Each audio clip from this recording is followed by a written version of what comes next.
आज हम देखेंगे electric field due to a charge sphere. ठीक है, जिसको हम यूज करेंगे जो हमने इससे पहले पढ़ा हुआ था गॉस लॉ। ठीक है, गॉस लॉ का हम यूज करके आज हम निकालेंगे electric field due to a charge sphere. तो सपोज हमारे पास एक स्फीयर है, उसकी रेडियस आपकी आर के बराबर, कैपिटल आर के बराबर है, और उसमें जो चार्ज है वो आपका क्यू के बराबर है। ठीक है, सपोज जो उसकी जो चार्ज डेंसिटी है वो आपकी रो है, तो रो की वैल्यू हो जाएगी आपकी कितनी, टोटल चार्ज ऑन स्फीयर और टोटल वॉल्यूम ऑफ स्फीयर।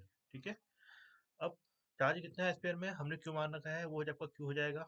ठीक है, और स्फीयर का वॉल्यूम कितना है आपका, क्योंकि इसकी रेडियस आपकी आर है स्फीयर की, कैपिटल आर के बराबर है। हम जानते हैं कि किसी भी सॉलिड स्फीयर का जो वॉल्यूम होता है वो होता है आपका कितना, 4/3 पाई आर क्यूब के बराबर। मतलब किसी भी स्फीयर का, जो इनकी साइज स्फीयर हो, किसी भी स्फीयर का जो, अगर उसकी रेडियस अगर आपकी आर है तो उसका वॉल्यूम आपको होता है 4/3 पाई आर क्यूब। यहाँ से हम हमको हमारी चार्ज डेंसिटी मिल जाएगी। ठीक है, तो आज हम इसका यूज यूज करके आज हम निकालेंगे electric field due to a charge sphere. ठीक है, तो पहला केस इसमें आपके तीन केस बनते हैं। पहला केस में ऐसा है कि अगर आपका जो पॉइंट है, जिस पॉइंट पर हमने इलेक्ट्रिक फील्ड निकालना है, वो स्फीयर से बाहर हो, उसके सरफेस से बाहर हो।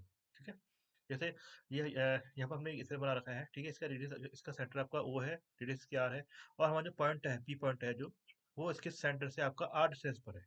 ठीक है, और ये आर डिस्टेंस कहाँ आपकी, वो इस इसके सरफेस से बाहर है। This means we have the here position that r is greater than r, मतलब पॉइंट यहाँ पर आपका स्फीयर से बाहर है। तो उस केस में हम निकालेंगे, हम उस केस में हम इसमें गॉस लॉ का यूज करके यहाँ पर हम इसका इलेक्ट्रिक फील्ड निकालेंगे पी पॉइंट पर। तो गॉस लॉ का यूज करने से पहले हमको पता होना चाहिए कि हम यहाँ पर गॉसियन सरफेस कैसा ले रहे हैं। ठीक है, और गॉसियन सरफेस जो होता है वो डिपेंड करता है कि हमारा जो आपका इलेक्ट्रिक फील्ड है वो आपका कितना सिमेट्रिक है, मतलब हमारी जो बॉडी है जिससे हमें हमने जितना इलेक्ट्रिक फील्ड निकालना है। ठीक है, और जो हमारा जो चार्ज डिस्ट्रीब्यूशन है उसमें कैसी सिमेट्री है। ठीक है, उस सिमेट्री का यूज करके हम आराम से गॉसियन सरफेस का या गॉसियन सरफेस को हम पहले बना के हम इलेक्ट्रिक फील्ड यहाँ पर निकाल सकते हैं बाय यूजिंग गॉस लॉ। ठीक है, तो यहाँ अब यहाँ पर देखिए, हम देखते हैं कि इसके हमारा जो चार्ज डिस्ट्रीब्यूशन है वो आपके स्फीयर में है, स्फेरिकल है। ठीक है, तो हमने क्या किया, इस पी पॉइंट पर हमने एक स्फीयर खींच दिया आर रेडियस का, इस डिस्टेंस का, जिस डिस्टेंस पर आपका पॉइंट पी पॉइंट है। ठीक है, हम यहाँ पर एक स्फीयर खींच दिया, सिंपल सा।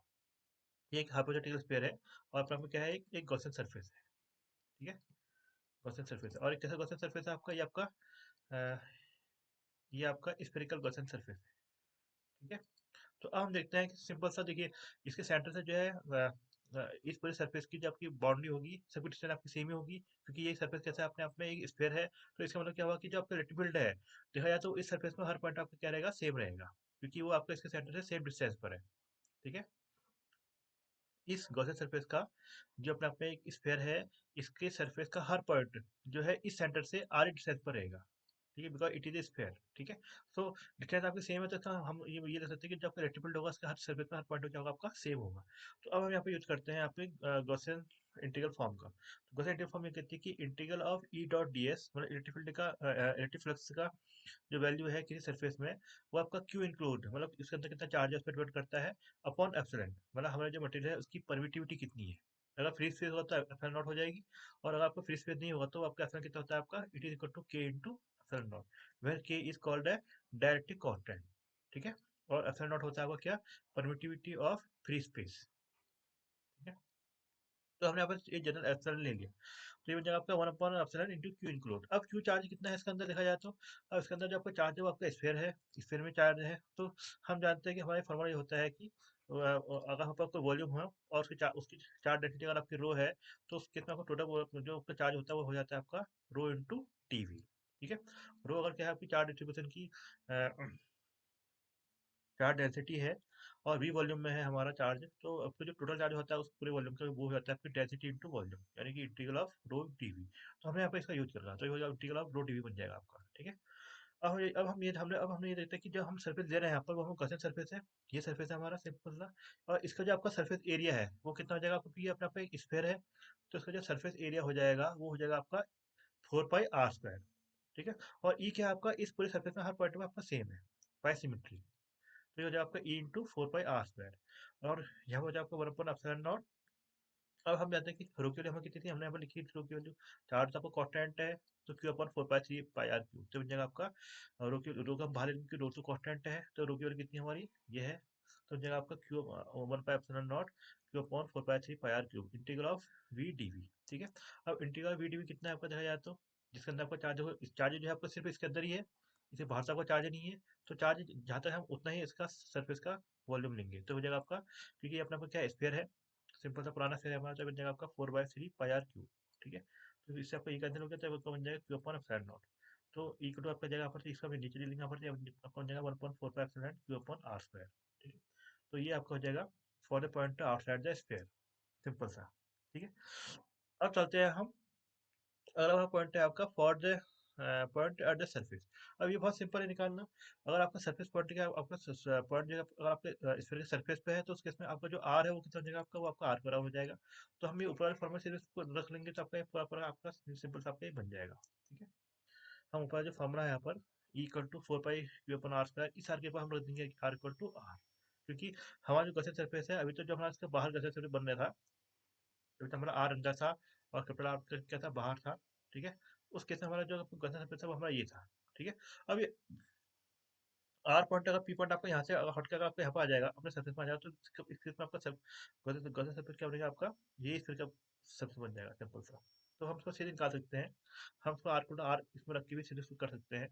तो आपका ये बन जाएगा आपका, ये equal to 4 pi R square था, स्मॉल आर स्क्वायर था वहाँ पर, यहाँ आपको कैपिटल आर स्क्वायर आ जाएगा, because R equal to R. ठीक है। तो ये आपका इक्वल टू क्यू पर 4 पाई आर स्क्वायर, ये आपका बन जाएगा, सिंपल सा। ये इसको हम यहाँ पर आर को आर रख के भी इसको सीधा हम यहाँ पर निकाल सकते हैं। ठीक है। अब आपका जो मेन इंटरेस्टिंग केस है वो है आपका, किसी पॉइंट, जो आपका पॉइंट कैसा है आपका अंदर हो, स्फीयर के अंदर आपका पॉइंट हो। ठीक है। ये आपका पूरा स्फीयर है, स्फीयर के अंदर हमने पॉइंट पी ले रखा है, जो कि सेंटर जो है आपका आर डिस्टेंस पर है। अब हमें निकालना है इस पॉइंट पर। अगेन हम यहाँ पे करेंगे, एक गॉसियन सरफेस खींचेंगे, जिसकी रेडियस कैसे, जो क्या होगा, क्या होगा अपने पास एक स्फीयरिकल सरफेस होगा, और जिसकी जो आपकी रेडियस कितनी होगी आपकी आर के बराबर होगी। ठीक है। तो हमने इस पॉइंट अराउंड हमने एक गॉसियन सरफेस खींच लिया, जो अपने आप में क्या है, एक हाइपोथेटिकल सरफेस है। अब सरफेस में क्या होगा देखो, क्योंकि सरफेस क्या अपने आप में इसके सेंटर से सेम डिस्टेंस पर है। ठीक है। और हमारी जो रो क्या है आपकी कांस्टेंट है, दिखाया तो हमें चार डिस्टेंस क्या हमारा कांस्टेंट है, तो ये अपना क्या है यूनिफॉर्म, इसका जो आपका डिस्ट्रीब्यूशन कैसा है आपका यूनिफॉर्मली चार्ज है। तो इसके इस सरफेस पर, ठीक है, इस सरफेस पर जो हमारा जो गसन सरफेस बना हुआ है, इसके हर पॉइंट पर आपका रेटिट्यूड करेगा आपका सेम रहेगा, क्योंकि ये सेंटर से क्या आपका सेम डिस्टेंस पे है इसका। ठीक है।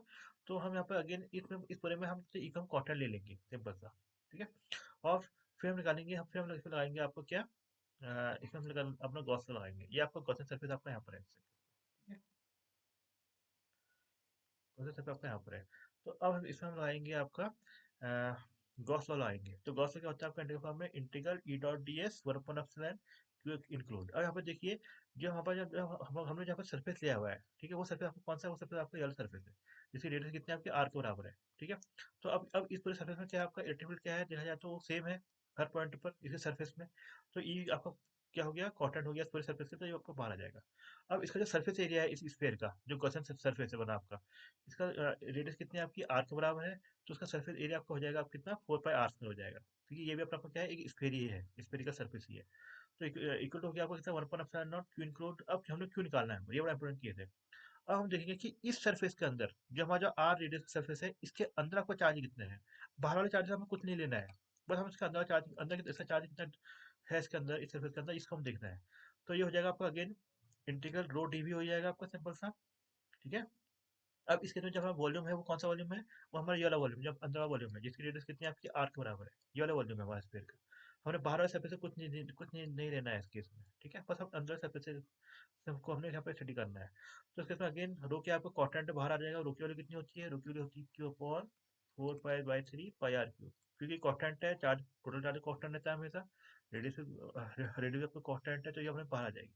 अब आपका जाएगा इंटीग्रल ऑफ डीवी। अब इंटीग्रल ऑफ डीवी किसका वॉल्यूम हुआ, किसके वॉल्यूम का इंटीग्रल हुआ, ये हमारे अंदर वाले सरफेस का वॉल्यूम का इंटीग्रल हुआ। ठीक है। इस सरफेस का, जो अंदर आपका सरफेस है यहाँ पर से, इस सरफेस का हमारा वॉल्यूम हुआ। इसका वॉल्यूम कितना होता है आपका अगेन, क्योंकि ये भी क्या अपना एक स्फीयर ही है, जिसकी रेडियस आपकी स्मॉल आर के बराबर है, तो ये हो जाएगा आपका 4 by 3 pi R cube, small R cube. ठीक है।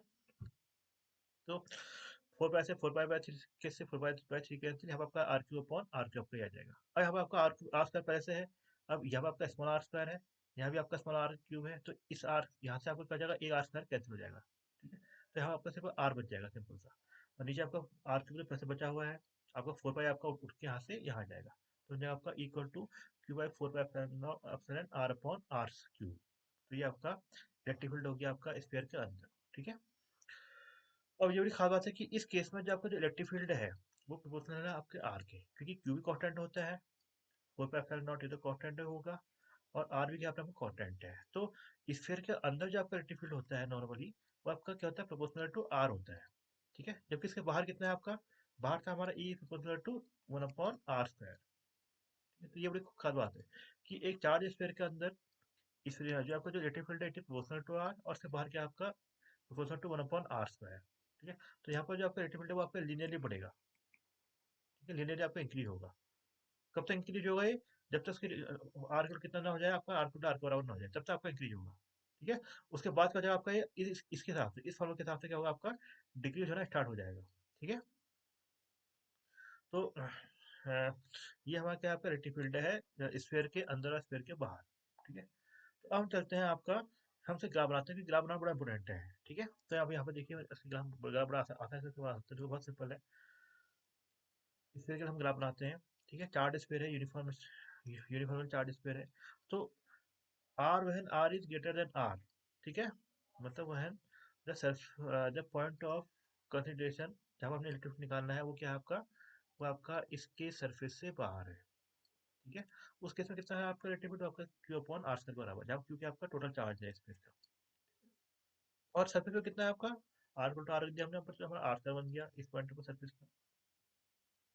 ठीक है, यहाँ पर कितना है आपका, यहाँ पर आपका ये वाला है, और उसके सरफेस पे कितना है आपका, आर को आर पर आपका ये है, और इसके अंदर कितना है आपका, अगर आपका पॉइंट अगर आपका अंदर हो, तो ये हो जाता है आपका E3, हो जाता है आपका 1/4 Q R upon R Q, R is smaller than R. ठीक है,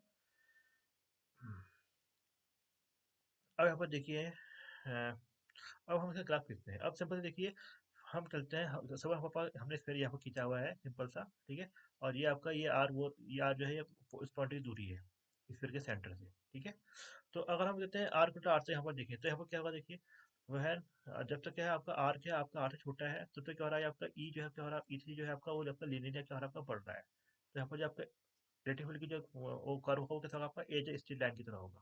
ठीक है, जैसे हमारा बगल का मेजर पॉइंट बन जाएगा, उस पॉइंट पर ई की वैल्यू कितनी हो जाएगी आपकी, R Q upon R square इसके सरफेस पर, जो हमारे यहाँ पर लिखी हुई है। ठीक है, अब इसके बाद क्या होगा देखिए, इसके बाद जो है आपका जो यहाँ अगर हम उसके बाद इसके बाद क्या है आपका ई जो है आपका क्यू अपॉन आर स्क्वायर के हिसाब से चेंज हो रहा है। अब हम जानते हैं कि R is greater than R, तो क्या होगा आपका, because this R is greater than this R. अब चार्जेस तो दोनों बराबर भी है, और ये भी 1/4 अपने यहाँ भी है, और 1/4 अपने यहाँ भी है, तो समझ क्या होगा, because R is greater than R, this E1 is always decreases to E2, यानी E1 क्या होगा आपका, is always less than E2, because R greater than R है आपका, जो क्यू यहाँ भी है, क्यू आपका यहाँ भी है, तो आर क्या आपका आर से बड़ा है।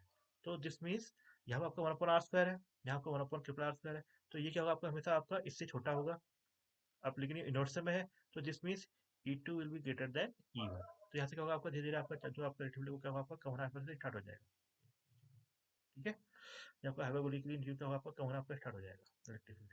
ठीक है, तो ये आपका ग्राफ में से बनता है, मतलब पहले आपका लिनियर बढ़ेगा, मीडियम पॉइंट तक बनेगा, मीडियम पॉइंट क्या होगा, उसके आपकी रिलेटिविटी वाली की जो जाएगी सरफेस में, ये आपकी मीडियम है, जबकि हो जाएगी equal to Q upon R square.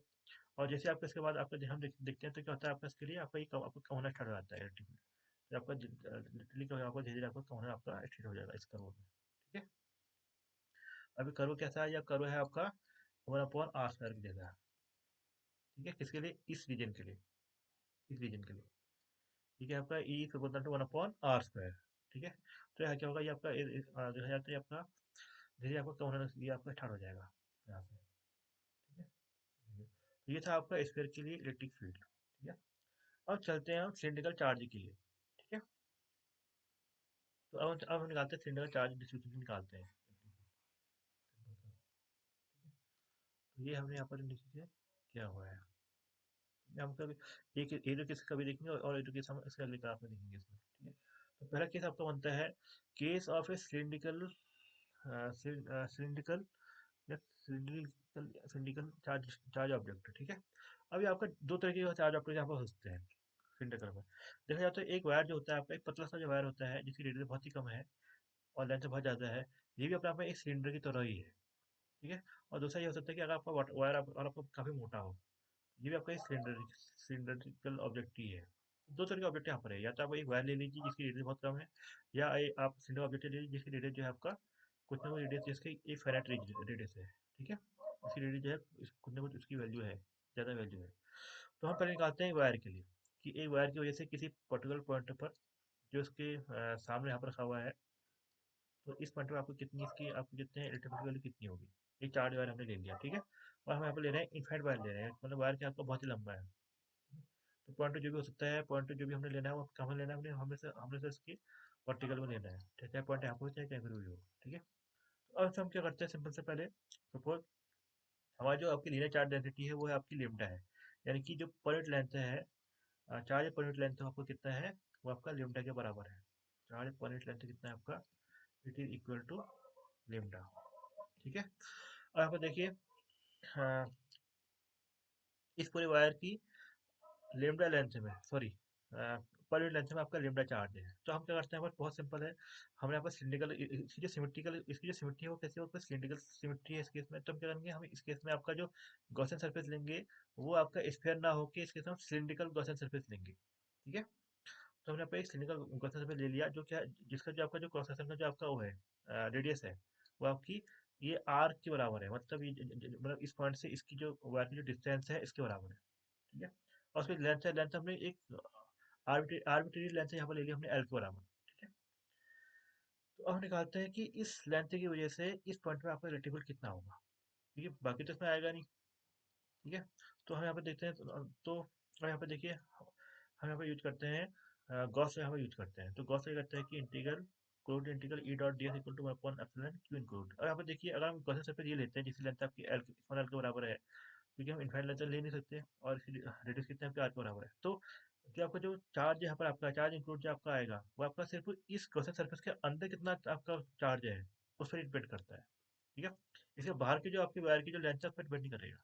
इस सिलेंडर के लिए हमें जो आपको गॉसियन सरफेस दे रखा है, इस गॉसियन सरफेस के अंदर कितना चार्ज इंक्लूड है, मतलब वायर का कितना पार्ट इसके अंदर है, उस पर ही डिपेंड करेगा, ठीक है। अब अगर हम इस पर हम देखते हैं, तो कि अब ये पॉइंट आपका यहाँ पर है, तो जैसे बात है कि जो आपका रेक्टिफिल्ड होगा बाय सिमेट्री वो आपका बाहर को ही होगा यहाँ से, ठीक है। अब आपने कहते हैं बाहर को ले लिया आपने इलेक्ट्रिफिल्ड, तो अब यहाँ पे देखिए हम इलेक्ट्रिफिल्ड की जो डायरेक्शन है आपकी इस डायरेक्शन में है, यहाँ पे है। तो अगर हम ई डॉट डी एस निकालें, ठीक है, तो इन सर्फेस के लिए देखिए यहाँ पे क्या है, ये सर्फेस जो है आपकी, इनके लिए आपकी जो डी एस वैल्यू कहाँ होगी, आपकी बाहर को होती है हमेशा। हम हमेशा ये जानते हैं कि किसी भी आपको जो आपका सर्फेस होता है, ठीक है, किसी सर्फेस का जो आपका वो वेक्टर होता है, वो हमेशा क्या होता है, इसके परपेंडिकुलर होता है, टीएस, ठीक है। अब इसके साथ सर्फेस आपके ये क्रॉस सेक्शन वाले सर्फेस है, तो इसके साथ आपको जो डीएस होगा वो कहाँ को होगा आपका, बाहर की ओर को होगा, यहाँ भी बाहर पे, यहाँ भी बाहर को। लेकिन इलेक्ट्रिसिटी डायरेक्शन कहाँ का है, वो आपका परपेंडिकुलर है इसकी, इस पॉइंट पे आपको परपेंडिकुलर रहेगा, ठीक है। और एरिया डायरेक्शन आपको कहाँ पर है, ये डायरेक्शन में, तो ये इसका मतलब क्या, आपका ये दोनों क्या है, एक दूसरे के परपेंडिकुलर है, ठीक है। जो आपका जो क्रॉस सेक्शन पार्ट है इसका, उनका जो आपका जो एरिया की डायरेक्शन कहाँ पे है, आपकी बाहर को है, एक्सेस में, एक्सेस की ओर पे है। जबकि रिलेटिव कहाँ को है आपका, वो आपका वाई एक्सिस में है। तो this means E dot D S है आपका, ये आपका कितना हो जाएगा, आपका जीरो हो जाएगा, क्योंकि ये दूसरे क्या है, आपके परपेंडिकुलर है। ई की डायरेक्शन बाय सिमेट्री और डी एक्स की डायरेक्शन, ये क्या है, दूसरे परपेंडिकुलर है, तो यहाँ पर क्या हो जाएगा आपका, जीरो हो जाएगा, ई डॉट डी एस का जीरो हो जाएगा। तो इसका मतलब ये हुआ कि इसके जो आपका जो क्रॉस सेक्शन एरिया है, ठीक है, इनका कोई कंट्रीब्यूशन आपके फ्लक्स में नहीं रहेगा।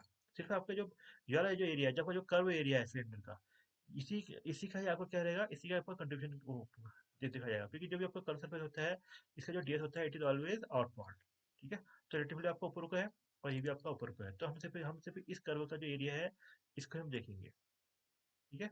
हम ये जो आपके जो साइड वाले हैं, साइड का हम जीरो कर लेंगे इसके इसमें। तो बन जाएगा आपका, अब इसकी लेंथ कितनी है आपकी, एल के बराबर है, रेडियस आपकी आर के बराबर है। तो इस जो कर्व एरिया का जो आपका होता है, सरफेस एरिया होता है, वो कितना होता है, वो होता है आपका 2 पाई आर एल के बराबर। और क्योंकि इसकी जो आपकी डिस्टेंस है वो सेम रहेगी, इस कर्व एरिया की सरफेस की डिस्टेंस जो है आपकी सेंटर से सेम है, वायर से सेम है। तो आपका ई जो है इसका हर पॉइंट आपका क्या रहेगा, सेम रहेगा बाय सिमेट्री। तो ये कॉन्स्टेंट हमने बाहर से ले लिया। इंटीग्रल ऑफ डीएस अगर हम निकालेंगे, यानी कि इसका हम कर्व सरफेस का एरिया निकालते हैं, ठीक है।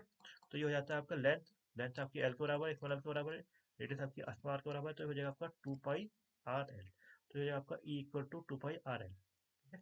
और चार्ज कितना है, तो देखिए लेंथ में आपकी एल बची हुई है वायर की, पर यूनिट लेंथ में चार्ज कितना है आपका, लेमडा है, तो ये हो जाएगा आपका लेमडा इंटू एल, ये हो जाएगा आपका चार्ज इंक्लूड, ठीक है। इसकी इस लेंथ में जो आपका चार्ज इंक्लूड है वो कितना है आपका पूरा इस वायर की, ये है आपका कितना, एल इंटू लेमडा, तो हो जाएगा लेमडा इंटू एल। तो उसका हम यहाँ पर रख देंगे, जो बन जाएगा आपका इक्वल आपका E into 2 pi R equal आपका जाएगा 1/एप्सिलॉन लेमडा एल। एल से आपका एल कैंसिल, ये आपका नीचे आ जाएगा, जब इक्वल बन जाएगा 1/2 पाई सिग्मा, तो sorry 2 pi epsilon lambda upon R. ये होता है आपका electric field due to a charge wire किसी डिस्टेंस आर पर, और ये आपका इनफाइनाइट चार्ज वायर के लिए हमारी फॉर्मूला काम करेगा, ठीक है। तो इनफाइनाइट चार्ज के लिए क्या होता है आपका, बेसिकली जो आपका जो इलेक्ट्रिक फील्ड है वो उसके चार्ज या चार्ज डेंसिटी पर डिपेंड करता है, ठीक है। हो गया। अब चलते, अब ये केस पर बिल्कुल डिफरेंट है। अभी तक हमने अभी तक जो पॉइंट चार्ज होता है, हमने पॉइंट चार्ज हम देखा कि इक्वल टू 1 आर करके वो करता है, पर डिपेंड करता है। लेकिन इस पॉइंट में, इस केस में क्या आपका ई किस में कर रहा है, ई डिपेंड कर रहा है आपका 1/आर में, ठीक है। आर किस करना करके 1/आर के बाद 1 में डिपेंड कर रहा है, ठीक है। ये केस है, तो ये केस डिफरेंट है उससे। तो अब इसका, हाँ, तो अब हम चलते हैं इसका आगे वाला, ठीक है। फिर आप चार्ज ऑब्जेक्ट ऑब्जेक्ट, आज हम यही रहेंगे। उसका हम इसका अगला केस जो है, हम R equal to greater than R पे डिपेंड करेंगे आज, ठीक है। उसके बाद हम कुछ केस अगला देखेंगे, अगले हम देखेंगे।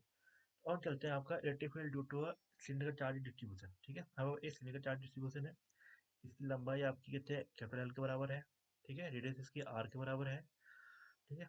अब इसकी इसकी रेडियस जो है आपकी आर के बराबर इसकी रेडियस है, जो कि ऊपर खा क्या था, आपको ऊपर खाली आपके पास ए वायर था जिसकी कोई रेडियस नहीं थी। इस केस में हमने रेडियस के ले लिया, आपके आर पर ले ली। और जो आपका जो चार्ज है इसके पूरे वॉल्यूम में क्या रहेगा, आपका डिस्ट्रीब्यूट रहेगा, ठीक है। तो इसके साथ हम जो चार्ज डेंसिटी लेते हैं, हम रो ले लेते हैं चार्ज डेंसिटी, ठीक है। तो टोटल चार्ज कितना हो जाएगा आपका, because it is a constant, हम करें कि यूनिफॉर्मली चार्ज है, ठीक है। यूनिफॉर्मली चार्ज चार्ज वायर है, तो आपका ये तो आपको यूनिफॉर्म है, यूनिफॉर्म होने का मतलब क्या हुआ, आपका रो कांस्टेंट हुआ, चार्ज डेंसिटी कांस्टेंट है। टोटल चार्ज कितना हो जाएगा आपका, charge into volume, charge density to volume integral करें, तो because rho is constant, rho बाहर से आ गया आपका, इसका वॉल्यूम का इंटीग्रल कितना हुआ पूरे का, it is pi R square L, जो हम जानते हैं, ठीक है। सिलेंडर का जो वॉल्यूम होता है वो कितना होता है आपका, पाई आर स्क्वायर एल के बराबर होता है, तो हमने यहाँ पर ले लिया पाई आर स्क्वायर एल, तो rho into pi R square L, तो फिर चार्ज कितना हो गया पूरे उसमें सिलेंडर में, ये हो गया आपका rho into pi R square L. अब हम चलते हैं, हम इसका एक केस आर देख लेते हैं, बाकी दो केस हम अगला देखेंगे। तो हम पहले केस हम यहाँ पर देते हैं, R is greater than R. अब हमें निकालना है कि इस सिलेंडर की वजह से, जो सिलेंडर यहाँ पर बना हुआ है, इसमें फिर से बना रहा है यहाँ पर से, इस सिलेंडर की वजह से जिसकी लेंथ कितनी है आपकी, कैपिटल एल के बराबर है, इसकी जो रेडियस है वो कितनी है आपकी, वो आपकी आर के बराबर है। इसकी वजह से किसी बाहरी पॉइंट पर, जो क्या हो उसके सेंटर से आपका, सेंटर एक्सिस से आपका स्मॉल आर के बराबर हो, स्मॉल आर डिस्टेंस पर हो, इस पॉइंट पर कितना इसका इलेक्ट्रिक फील्ड होगा। क्योंकि ये पॉइंट कहाँ पर, ये पॉइंट इस सिलेंडर से बाहर है, तो that is why R is greater than R.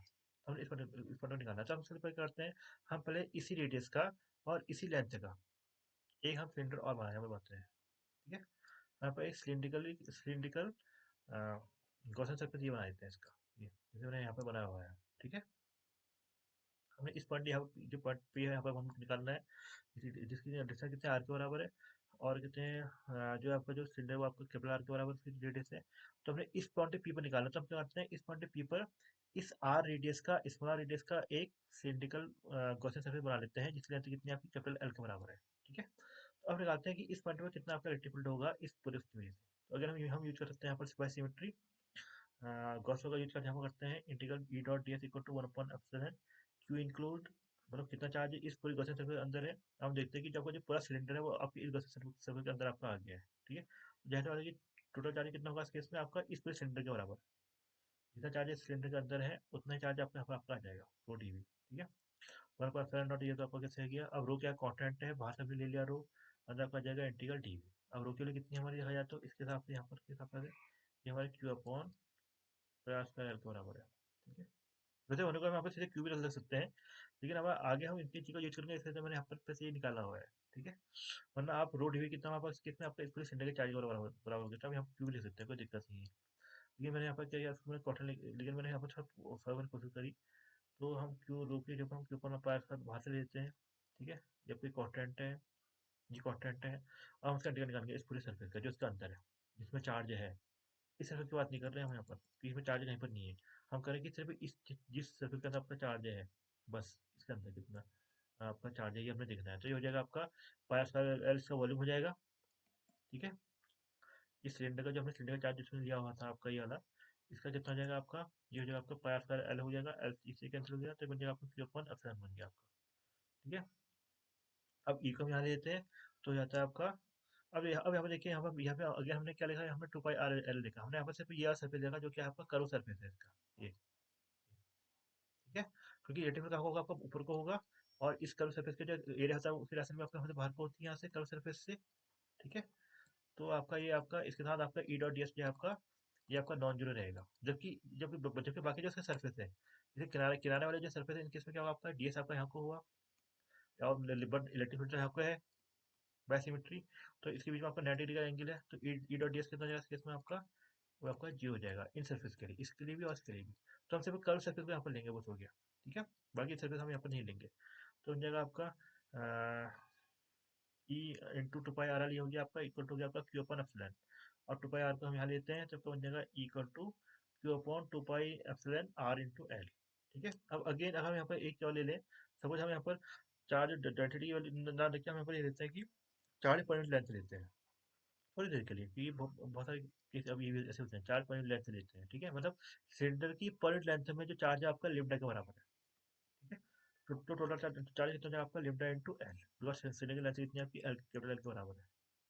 तो उसको हटा के हम, वैसे ये यहाँ पे आपका कैपिटल एल है, इस पर एल यहाँ पर कैपिटल एल है। ठीक है, कैपिटल एल लेंथ है, तो हमने यहाँ पर कितना ये ले लिया। ठीक है, तो हमें क्योंकि हम ये रख लेंगे यहाँ पर से। ठीक है, तो क्यू पर एल कितना है आपका, ये आपका है, यहाँ इसमें देखिए यहाँ आपको क्यू पर एल कितना है आपका, ये आपका लिमडा के बराबर है। तो ये आपका जो क्यू पर एल आपको यहाँ पर आया हुआ है। ठीक है, इसी को हम आपका लिमडा रख देंगे, इक्वल टू बनेगा आपका 1.25 लिमडा अपॉन आर। और हम ये देखते हैं कि यही वैल्यू हम किसकी थी, यही वैल्यू हमारी वायर के लिए भी थी ऊपर। ठीक है, ये लिमडा अपॉन आर आपका यहाँ भी था। ये केस आपका यहाँ पे आपका आ जाएगा, क्योंकि इसका इसका कारण ये है कि जो आपका पॉइंट चार्ज जो आपको बाहर है, इस सिलेंडर से जो बाहर है उसके लिए पूरा सिलेंडर किसकी तरह है, ये वायर की तरह है। ठीक है, तो यहाँ पे आपको बन जाएगा लिमडा अपॉन आर बन जाएगा सिंपल सा। This is the case for cylindrical surface charge distribution.